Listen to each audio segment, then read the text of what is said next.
Spirituality, अध्यात्म, दुर्भाग्यवश ये एक फ़ैशन बन गया है। अभी तो आप किसी से भी मिलो तो वो कहेंगे आजकल ना I am becoming very spiritual, I am going to spiritual classes.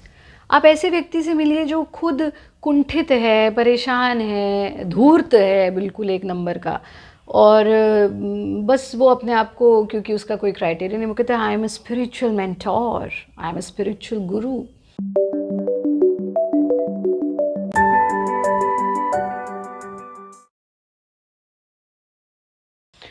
तो पहली चीज़ तो हमें यही समझनी होगी, हम सब आध्यात्मिक जीवन तो जीना चाहते हैं, हम सब ऑफ कोर्स, और हमें जीना चाहिए भी, और उसकी लालसा भी होनी चाहिए कि हम एक आध्यात्मिक जीवन जिए। लेकिन क्या हम ये जानते हैं कि अध्यात्म क्या है?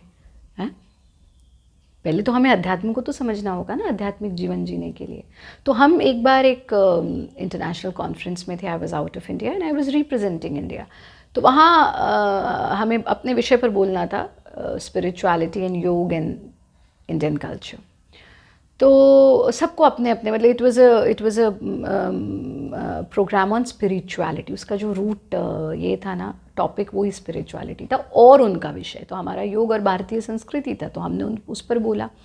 तो जब हम वहाँ बोल रहे थे तो I was the youngest one there. हर किसी ने अपने अपने विषय पर बोला, अध्यात्म, स्पिरिचुअलिटी एंड देयर प्रोफेशन और देयर वर्क।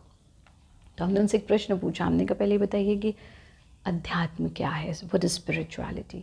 तो सब ने अपनी अपनी परिभाषाएं दी, अपनी अपनी डेफिनेशंस दी। तो हमने कहा देखो, हमने अपने वंदनीय गुरुदेव से सीखा है कि जब समझ में ना आए ना कि कोई वर्ड का मीनिंग क्या है, तो पहले उसे अपनी भाषा में ट्रांसलेट करो, फिर उसका संधि विच्छेद कर दो। तो अध्यात्म की अगर हम बात करते हैं तो यह है अधि जमा आत्म, ऐसी चीज़ जो आपके आत्म को रेज करे, जो आपके सेल्फ को उन्नत करे। और योग की परिभाषा क्या है? संयोगो योग इत्युक्तो जीवात्म परमात्मनो। आत्म से परम आत्म तक की यात्रा योग है कि नहीं? है ना? ये तो कहते हैं अंग्रेजी में हम uniting your personal soul to universal, आत्मा को परमात्मा से मिला लेना। बट आत्मा क्या है, परमात्मा क्या है, ये तो समझो। आत्मा शब्द आत्म से आया है। आत्म मतलब मैं, अगर आप कहेंगे आत्म तो यानी आप, राइट? और परम आत्म जो मेरा बेस्ट वर्जन है, वो परम आत्म है। तो आत्म से परम आत्म की यात्रा 12th से नर्सरी की तरफ जाकर के नहीं होगी, नर्सरी से 12th की तरफ जाकर के होगी। यानी what I am today, I raise myself. मैं अपनी आत्म उन्नति करूं, मैं अपने आत्म को उन्नत करूं। तो जो योग की परिभाषा है, आत्म का परम आत्म में लीन हो जाना, यानी आत्म का अपने ही परम में, अपने ही एक्सेल पॉइंट में पहुंच जाना, वो योग है, वही अध्यात्म है।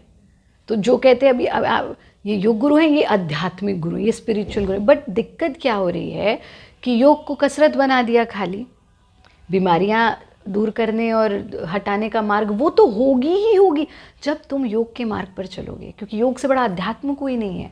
जब तुम योग के मार्ग पर चलोगे, आध्यात्मिक जीवन जियोगे, यौगिक जीवन जियोगे, तो रोग तो दूर होंगे ही होंगे, शारीरिक भी होंगे, मानसिक भी होंगे, जीवन के ताप भी दूर होंगे, पंच क्लेश बताए गए वो भी दूर होंगे, और तुम सही मायने में अध्यात्म की यात्रा पर निकलोगे, सही मायने में आध्यात्मिक होगे। अब बात करते हैं अध्यात्म क्या नहीं है, व्हाट इज नॉट स्पिरिचुअलिटी।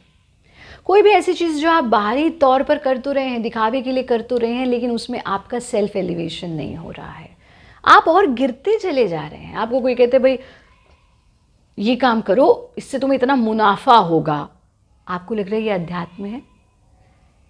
ये अध्यात्म नहीं है, ये बिजनेस है ना? तो जो चीज़ आपके आत्म को रेज नहीं कर रही, वो अध्यात्म नहीं है, वो स्पिरिचुअलिटी नहीं है। जो चीज़ आपके सेल्फ एलिवेशन की यात्रा में आपका साथ दे रही है, वो अध्यात्म है। और अगर हम अपने जीवन में अध्यात्म को चाहते हैं तो सबसे पहली चीज़ तो आध्यात्मिक होने के लिए हमें योगी होना पड़ेगा। जो योगी नहीं है वो आध्यात्मिक नहीं हो सकता, पहली चीज़। फिर आपके स्तर पर आप कहेंगे अभी तो गुरुजी हमें इतना तो बोध नहीं है, इतना तो ज्ञान नहीं है कि यम क्या है, कि नियम क्या है, कि जीवन के पंचक्लेश क्या हैं, कि पंचकोश क्या हैं, कि पंचप्राण क्या हैं, कि आत्म क्या है, कि परमात्मा क्या है। तो सिंपल सा एक लॉजिक समझ लीजिए, अपने जीवन में कुछ चीज़ों को ऐड कीजिए। क्या वो चीज़ें होती हैं जो हमारे आत्म को उन्नत करती हैं? क्या चीज़ें? पहला, योग साधना। चलो कुछ नहीं कर सकते, आप नियमित योग साधना करें। आप सोचिए कि मेरे को जो है सुबह शाम अपना अभ्यास ही करना है, पर अभ्यास को वैराग्य के साथ जोड़ना है। ऐसा नहीं कि हम अभ्यास कर रहे हैं और वहाँ पे भी शरीर का ही बोध है कि मेरे को क्योंकि पतला होना है, कि मेरे को मोटा होना है, कि मेरे को सुंदर होना है, कि मेरे को बदसूरत होना है। वैसे तो कोई बदसूरत होना नहीं चाहता, लेकिन वहाँ पर भी आपको वैराग्य के साथ अभ्यास को जोड़ना है। दूसरी चीज़, संगीत।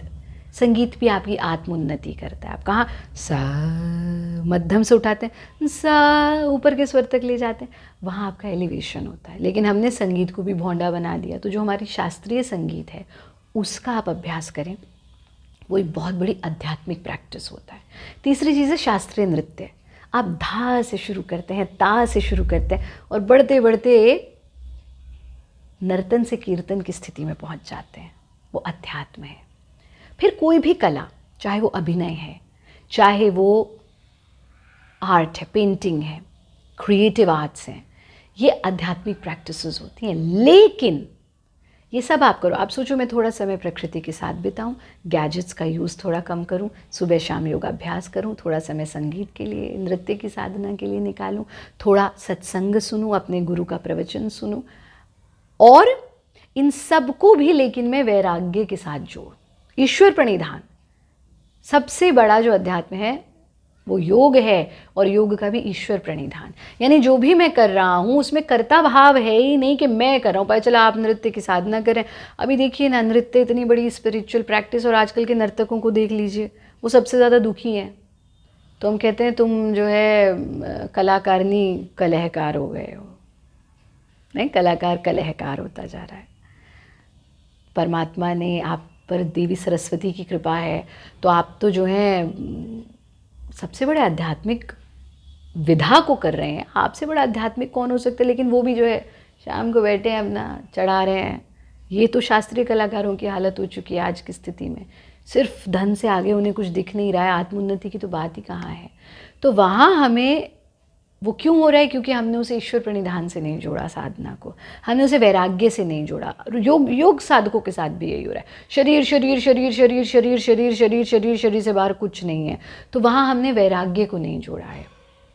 तो आप जो भी साधना कर रहे हैं, आप क्लासिकल आर्ट्स को अपना रहे हैं, योग साधना कर रहे हैं, आप ध्यान का अभ्यास जो सबसे महत्वपूर्ण अंग है योग का, आप क्रिएटिव आर्ट्स में हैं, अभिनय है, तो वहाँ पर आप, अभी तो क्या हो गया, कहते थे सिगरेट शराब तो पीनी पड़ती है ना अभिनय के लिए, वरना हम एक्ट कैसे करेंगे।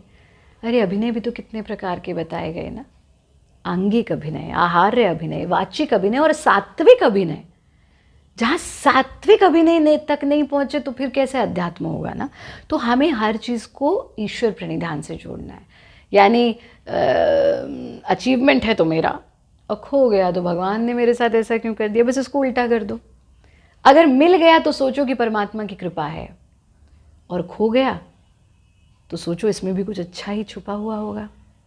अहंकार, दंभ कितना बड़ा, ज़रा सा जीवन में कुछ अचीव नहीं कर रहे कि अहंकार। क्या कर लिया तुमने?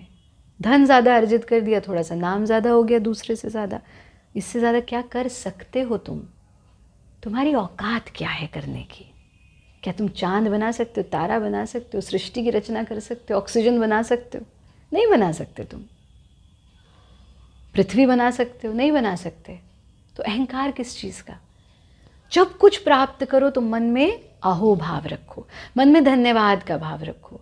प्रभु ये सब जो मैं प्राप्त कर रहा हूँ, और ये योग साधना करके मेरा शरीर अच्छा हो गया, परमात्मा को धन्यवाद दो, गुरु को धन्यवाद दो। इसीलिए तो गुरु शिष्य परंपरा है ना, कि ये तुम्हारे अंदर अहंकार को नहीं पनपने देती है।